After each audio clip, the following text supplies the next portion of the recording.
fue cuando perdió la vida nuestro Rubén Salazar. Rubén Salazar ha muerto un sábado por la tarde. Mataron a un hombre bueno, pero dejó sus ideales. En el canal 34, por cierto, muy popular. Welcome back to Democracy Now!, democracynow.org. I'm Juan Gonzalez. Lalo Guerrero singing Homenaje, Rubén Salazar, a tribute to Rubén Salazar, one of the best-known Latino journalists of the 20th century, one of the few journalists killed while reporting in the United States.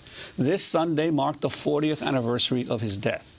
Rubén Salazar was killed on August 29, 1970, when he was struck in the head by a tear gas projectile fired by a sheriff's deputy into a bar during a massive anti-war protest that he was covering in East Los Angeles. He was just 42 years old. Salazar instantly became a martyr for the Chicano civil rights movement and a lasting inspiration for a generation of Latino journalists. Parks, schools, scholarships, and a U.S. Postal Service stamp bear his name. 40 years after his death, questions still remain about how he was killed. Today, we remember his life and legacy. Salazar was a correspondent for the Los Angeles Times and in Mexico City and Vietnam. In 1969, he returned to Los Angeles as the Chicano civil rights movement was in full swing. In January 1970, he left the LA Times for Spanish-language station KMEX. In his last televised interview, filmed just 3 months before his death, Salazar explained why he made the transition. He was interviewed by Bob Navarro of KNXT on May 13, 1970. Here you were at the Los Angeles Times, large metropolitan daily and newspaper with an international reputation, riding a crest of a career. All of a sudden you leave the Times, you go to Channel 34, like I said before, a Spanish-speaking station, a UHF to boot. Why? I wanted to really communicate with the people about whom I had been writing for so long. And at the Times, I was doing, I think, a job that had to be done, and that is communicating with the establishment about our problems. But I wanted to try my hand at communicating with the Mexican-American community directly and in their language. While Rubén Salazar quit his job as a reporter for the LA Times, he agreed to write a weekly column for the newspaper on Mexican-American issues. Here again is Bob Navarro questioning Rubén Salazar. But it seems to me that you're leaving a position as a reporter who should be, quote, objective, and venturing into an area of advocacy. Objectivity is impossible. And I don't think there's a newsman alive who really thinks that objectivity is the name of the game in the news media. But is advocacy the name of the game? Can you work as a functional day-to-day reporter in the position of advocacy? I'm only advocating the Mexican-American community, just like the general media is advocating, really, our economy, our country, our way of life. So I'm just advocating a community within a community, which, by the way, the general community has totally ignored. And so someone must advocate that. Because it's easy for the establishment to say, aren't we all the same? Aren't we all Americans? Well, obviously we're not. Otherwise we wouldn't be in the revolutionary process that we are in now. Rubén Salazar also talked about what he saw was the role of the press. Are we as bad as so many people are telling us? I'm talking about the press. I think the press should be examined much more closely. And by whom?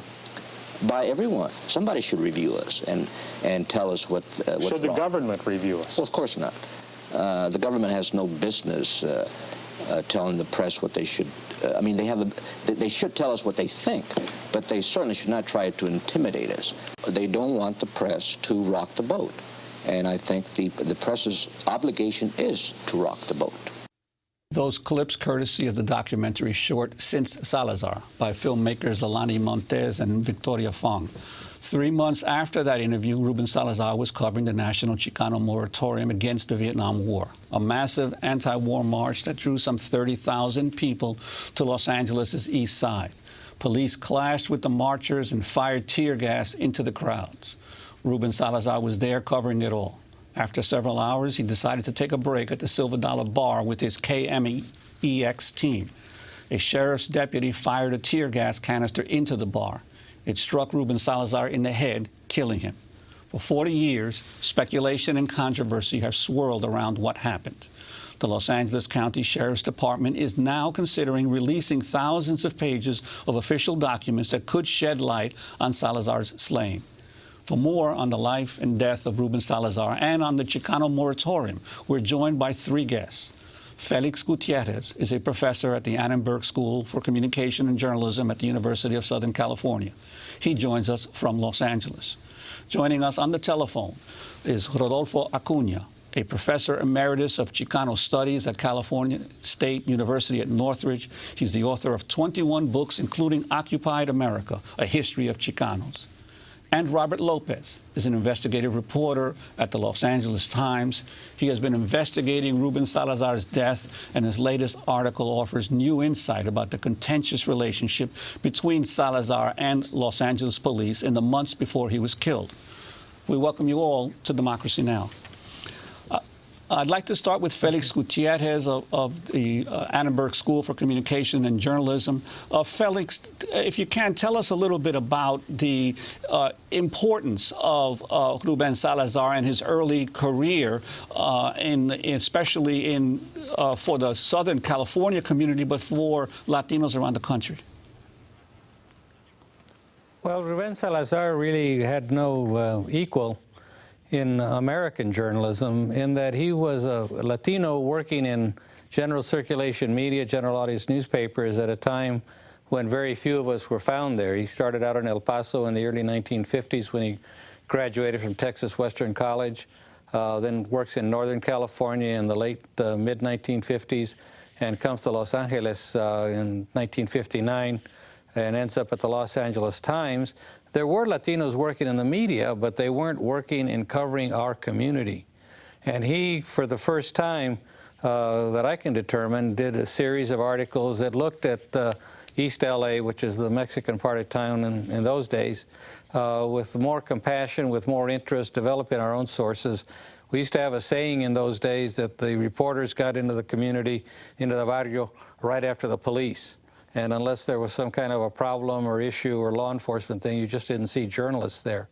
Well, he rounded out the picture of who we were and what we were doing. I was a journalism student at the time at Cal State Los Angeles, and it was the first time I'd seen a Mexican Spanish surname byline on stories about the community in which I'd grown up. He had a rise within the journalism profession in terms of his news career. He's sent to Santo Domingo in 1965. To cover some things that were going on in terms of disruptions there in the Dominican Republic. Then to the Vietnam War. He covers the Vietnam War at a time when that was the biggest story nationally and internationally in the United States. And then he's made the Mexico City bureau chief for the Los Angeles Times. And the idea of having a Mexican born, he was born in Juarez, Mexico, raised in El Paso, having a Mexican-born, Mexican-American representing a very white, very Anglo newspaper at that time was really a breakthrough. He covers Mexico City through the mid to late 60s during Tlatelolco, the riots and massacre that occurred just before the 1968 Olympics. And at the same time that that's happening, things are changing in East LA and in the Chicano community. We have the massive school walkouts in 1968 here in LA, the Brown Berets, the growth of the farm workers movement and all this. He comes back to LA in 1969, basically called back to where the beat he had left, but it's a much bigger story now. And that's when I met him and got to know him. I was doing basically press relations for pickets, demonstrations, marches, sit-ins and such that students were holding at that time. And he had to come into a way of looking at the community differently than he had before. There had not been the Brown Berets, there hadn't been student activism, there hadn't been people confronting the system when he left it. And he does that for the LA Times for a year, does a good job, gets connected, and then just leaves it for the Spanish-speaking station, as you heard him saying in the interview, that he just felt, I've been writing about my people, now I want to write for my people. He covers, and he finds it's very different covering for a Spanish station than for an English station. At one time, he was covering a school demonstration in Roosevelt High School in East LA, and the LAPD, the police department, actually came up and put their hands in front of the camera of his camera crew because they didn't want to photograph the police who were basically hitting the students who were trying to walk out peacefully in protest. He covers the demonstration, as you so well described, and then the uprising and disturbances that follow on August 29th, following a peaceful march against the war, and then is killed by a sheriff's deputy. This is the front page of the Los Angeles Times 40 years ago today. It says there's a furor, that there's still mysteries, there's still questions that have not been answered about why he was killed or how he was killed. This is just, right after it happened. Those questions are not answered, and I think that it's time that they should be answered. I would think that if the most prominent black journalist had been killed in the South by a deputy sheriff following coverage of a civil rights demonstration, that there would have been some investigations at a higher level, if not immediately at the time, certainly within the 40 years following. And I would hope that we'll have a release of these documents so we can honor the man, not only his death, which we're recognizing today, but also the life that he lived. Well, Robert Lopez, you're a reporter for the LA Times and one of the few reporters who has been continuing to follow the story of what happened to Rubén Salazar. Could you talk a little bit about his relationship with the police department, as you have in some of your articles, both with while he was at the LA Times and then while he was working at KMEX and the kinds of reports that Spanish language station was producing? Well, Juan, first of all, thank you for having me. I'm glad to be here today.